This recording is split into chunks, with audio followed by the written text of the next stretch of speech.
If you and I are to believe the truth and live the truth in a world that denies and often disdains the truth, we need to focus relentlessly on gospel essentials. And we need to do all that is within our power to avoid foolish controversy. Welcome to Encounter the Truth with Jonathan Griffiths. I'm Steve Hiller, and Jonathan, I'm so glad that you point out the fact that as believers, we are to engage with the culture differently, that we do end up in conversation very often with people who hold differing viewpoints from us. And it could be political, could be even theological differences from time to time with those that we engage with. And you're calling us to avoid foolish controversy. Why is it so important, do you think, for us to avoid getting into some of those conversations unnecessarily? Well, the Apostle Paul here in the passage we're going to be looking at in Titus just says that foolish controversies are worthless. And he points out the fact that there will be those people who like to stir up division. And we see that from time to time, even within Christian community. And we need to just be very, very careful about engaging in controversies that are not profitable. I mean, it's very easy to get into a sort of verbal fist fight over issues, and we've all got things we're passionate about, and we know there are differences of opinion and so on. But there are some conversations that, maybe aren't worth having. It's just not a fruitful conversation. And learning which those things are that are fruitful to engage over and to discuss, and which are the best things just to leave aside, that takes discernment and maturity, to be sure. But if we focus on the things as Christians that the Bible focuses on and majors on, I think we're in a position of safety. And the Bible focuses on Jesus and the gospel and on godly living. There are big themes in the Bible that give us plenty to talk about and plenty to think about. Well, let's look at God's Word together then. We're in Titus chapter 3 as we look at verses 8 to 15 and continue this message called Devoted to Good Works. Here is Jonathan. In our natural state, the Bible tells us we are not capable of doing good. Of course, God in His grace, He limits the evil of society and He enables some measure of good deeds even by those who do not know Him. That's what theologians call common grace, and it's a wonderful thing. But to truly do the good that God calls us to do as His people, it takes His intervention, it takes His saving grace, it takes His empowerment by His Spirit. It is a supernatural work. Or to put it all another way, it takes the gospel. It takes the gospel.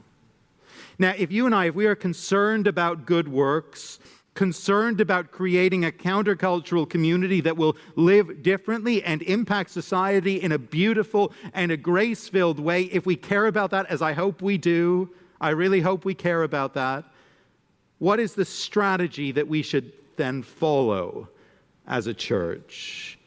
Major on social action, on justice issues, on good deeds is our main emphasis? No, not in the first instance, surprising as that may seem. Preaching good works is a dead-end street because the human heart is not actually capable of good works on its own in sin. No, the way to get transformed lives, the way to get to good works, to godly living, it is by insisting on gospel basics. It is by the proclamation of the truth. The saying is trustworthy. And I want you to insist on these things so that those who have believed in God may be careful to devote themselves to good works. We have some folk in the church who have been very concerned about the availability of clean and safe water in some communities in Africa where they have a particular connection. Many in the church family will know about this very good initiative. Now, if a community is in need of good drinking water, there are essentially two ways, I think, to attempt to address the problem. One is to supply by delivery quantities of bottled water. And you drop off big pallet loads of plastic water bottles at intervals and hope that one delivery tides the community over to the next. It's something. But it obviously doesn't solve the problem in a sustainable way. And if deliveries get disrupted, the plan, it breaks down. The other approach is to go in and dig a well, as our friends do. Get the heavy equipment in there. Address the root issue. Secure a life-giving supply, and the community is now equipped to flourish and to live and to grow. When it comes to transformed lives, to godly living, to doing good works, God's strategy in a dry and barren land on the landscape of this world, God's strategy is to address the fundamental issue of the heart. His strategy is the gospel. That's where the well of living water is to be found. It's not a patchwork or a piecemeal solution. It transforms us from within, and it gives us the resources to begin to live in a new kind of way. Notice the language that Paul uses here in his gospel summary in verse 5. He speaks of the washing of regeneration and renewal of the Holy Spirit. That's where change comes from. That's how life transformation comes about. This is the life-giving well. It is the gospel. I think we can sometimes imagine in a caricatured kind of a way that there are two types of churches out there, perhaps two types of Christian. On the one hand, there are the gospel people, who just drive home the message of salvation and the hope of heaven all the time. Then there are the more practical folk who name the name of Christ, who maybe don't talk so much about judgment and salvation and so on, but they really focus on social action, good works, that sort of thing. But genuine Christianity does not allow for an either or. In biblical apostolic Christianity, the gospel drives transformation. The gospel leads to good works. But the emphasis, the obsession, the insistence, the drumbeat and the dominant theme is this: it is the trustworthy message of the gospel. Paul was certainly concerned that the Christians at Crete should stand out for their lifestyle and their good works. This was an ugly society. We've seen that again and again in the series, chapter 1 and verse 12, yet again. Cretans are always liars, says Paul, evil beasts, lazy gluttons. Christians, they got to live differently in that place. And only the gospel is going to empower that transformed lifestyle. And so, friends, I think there are two takeaways here at this point in the passage. One is this: if you want to live a transformed life, if you want to do good and you want to impact the world by a profitable and godly life, the place to start, here it is the gospel. That's where your heart is going to be transformed and you will be renewed and empowered to live a different kind of life. And so let me ask you, if you long to live a useful life and to do good in this world, have you received all that Jesus offers you in the gospel? Have you come to him in your sin and your need? And have you confessed that before him and asked him to forgive you and cleanse you and make you new and fill you by the Spirit? Have you asked him? Because that's where all this begins. And if you haven't, let me say today is the day, and now is the time. For us as believers, for us as a church, we need to be so careful. We need to be so insistent to keep the gospel at the very center, to keep the main thing the main thing. If you lead a small group, if you teach a Sunday school class, if you disciple children at home, let me encourage you, insist on the essentials of the gospel all the time. Never move on from it. Never sideline it. This is our drumbeat. This is our life-giving message. This is our heart-captivating obsession. Church must insist on gospel essentials so that we will be devoted to good works. That's the positive admonition. But there is a negative side to all this too. And Paul emphasizes this next. The church must avoid foolish controversy, he warns us. This is verse 9. Notice it with me. But avoid foolish controversies, genealogies, dissensions, and quarrels about the law, for they are unprofitable and worthless. The gospel is going to lead to good works, which Paul tells us in verse 8 are excellent and profitable for people. There is another kind of teaching, there is another kind of discussion, another type of obsession that will go in precisely the opposite direction, that will be unprofitable and worthless. And Paul is very clear, we need to be at pains to avoid it. We know from earlier in the letter that there was the potential for this kind of thing in the church at Crete. False teachers were trying to infiltrate the fellowship and were causing trouble. Chapter 1 and verse 10, for there are many who are insubordinate, empty talkers and deceivers, especially those of the circumcision party. They must be silenced since they are upsetting whole families. The believers themselves, they need to be warned, chapter 1 and verse 14, so that they may not devote themselves to Jewish myths and the commands of people who turn away from the truth.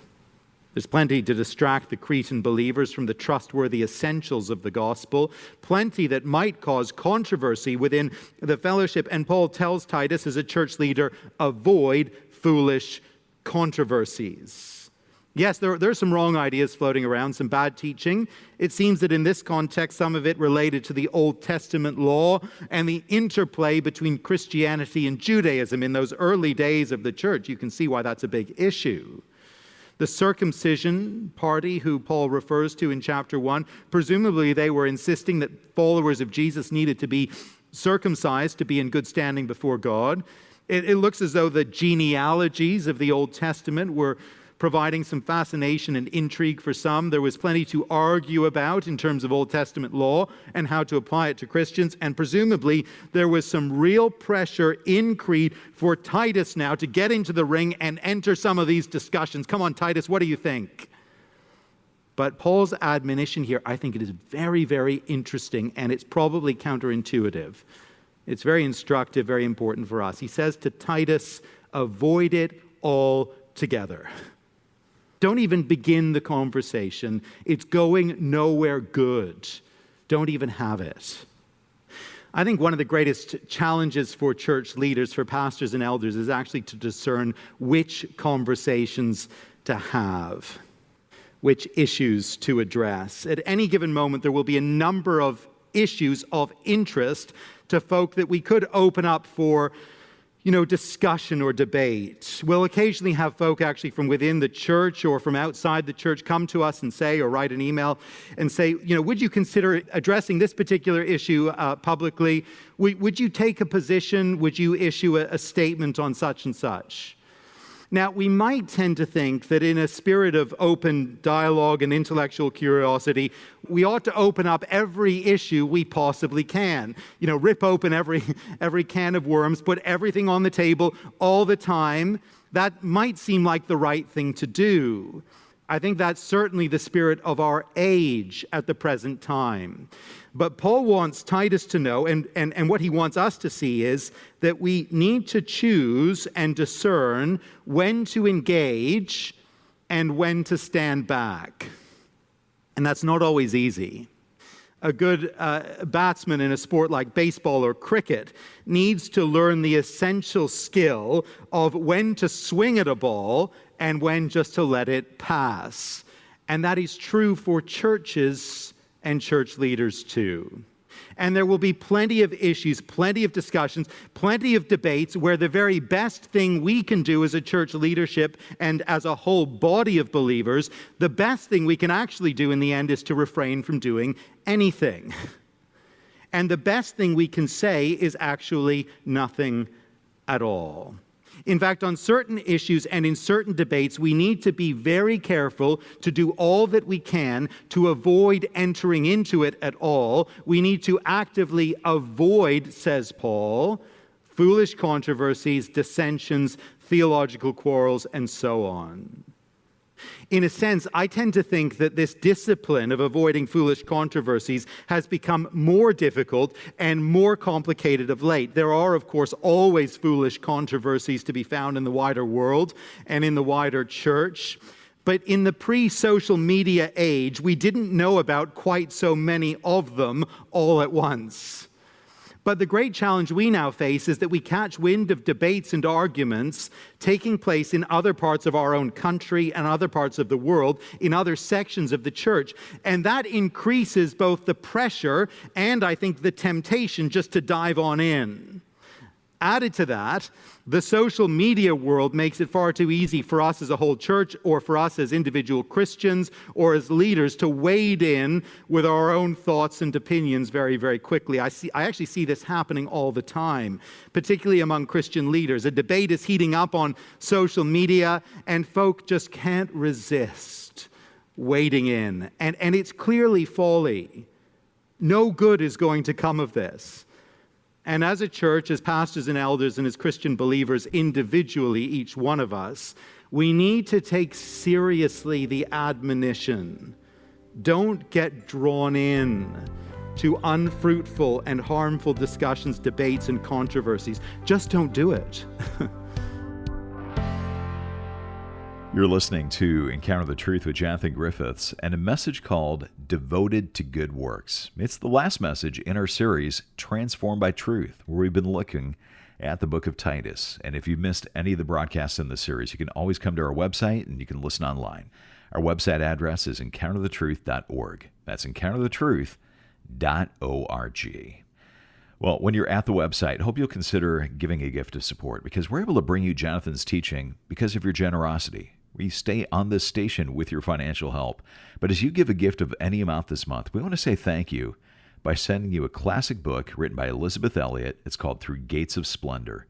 Simply our way of saying thanks. You can find out more or give online when you come to encounterthetruth.org. All right, let's get back to the message. Once again, here is Jonathan. Now, at this point, we have to ask the question, what counts as a foolish controversy and a discord that we ought to avoid?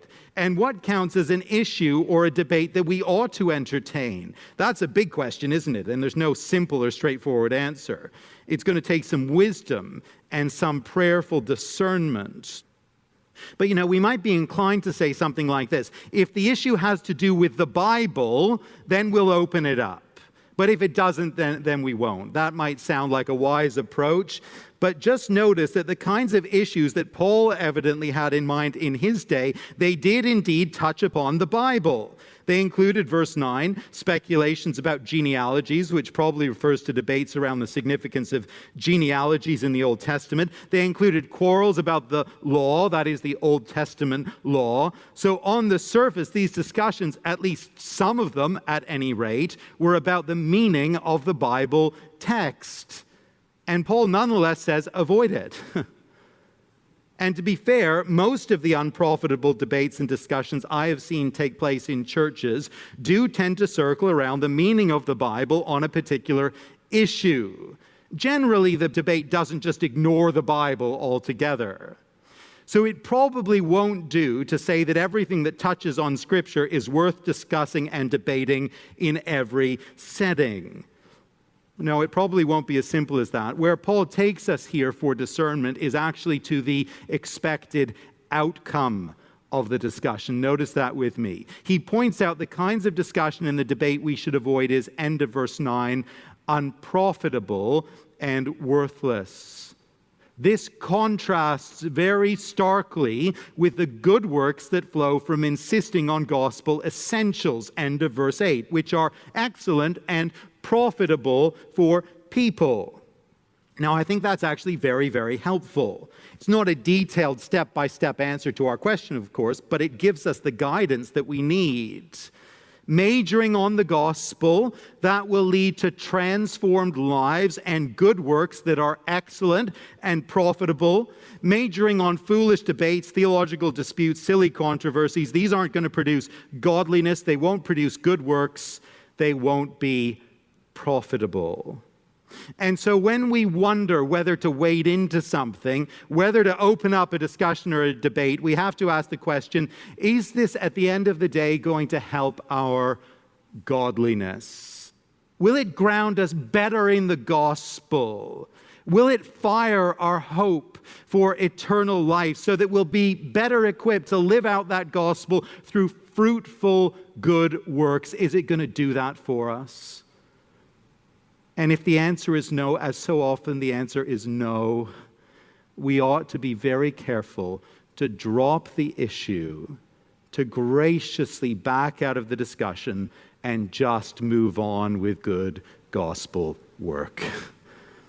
Saying all that, the awkward reality is that from time to time, folk will come along who will be insistent on drawing others into unprofitable dissensions and debates. That's what Paul indicates and really warns us of in verse 10. There will be some in the life of the church from time to time who just seem insistent on stirring up division. Now, mercifully, in my own experience, such people only come along from time to time. But they do come along, and Paul has a very clear instruction for us, but one I think that could be a little bit surprising. Again, I think his logic here is a little surprising. We need to hear it. Notice it with me here in verse 10. As for a person who stirs up division, after warning him once and then twice, have nothing more to do with him. Knowing that such a person is warped and sinful, he is self-condemned. Now, within the church, we are always looking for reconciliation and peace. Of course we are. Whenever there is a relational challenge of one kind or another, that's what we will desire, and we must desire that. And we might think, we probably would assume that it is our responsibility to doggedly press on with conversation and engagement until we get peace on all fronts and everyone reconciled and settled, everyone content.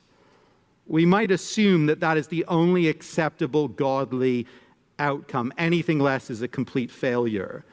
But verse 10 teaches us an important principle, one we really need to know, remember, and hold to. When a person is bent on stirring up division in the church, after appropriate warnings, it is time for the church just to draw a line under the situation, to bring the conversations to a conclusion and actually have nothing more to do with that person. It might sound rather harsh. I think it perhaps does to our ears. But for the health and harmony of the church, Paul insists this is necessary. You must do this. If the church is going to focus on gospel essentials and there is someone on the sidelines just pushing for a fight on some issue or other, the only way forward is to make it clear to that person that they're not welcome to continue causing disruption and division. That is a hard thing to do. But for the sake of the church, it's sometimes necessary. At the very close of Titus, Paul once again underlines his central theme, the theme that's driven this whole letter. Having sent his various greetings, he comes back to the outcome of our faith in godly living. And notice it with me in verse 14 as we close. He says, "And let our people learn to devote themselves to good works so as to help cases of urgent need and not be unfruitful."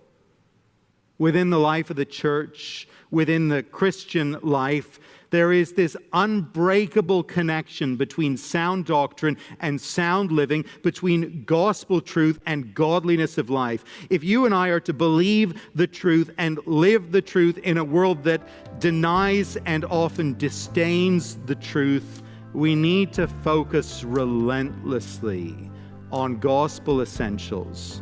And we need to do all that is within our power to avoid foolish controversy.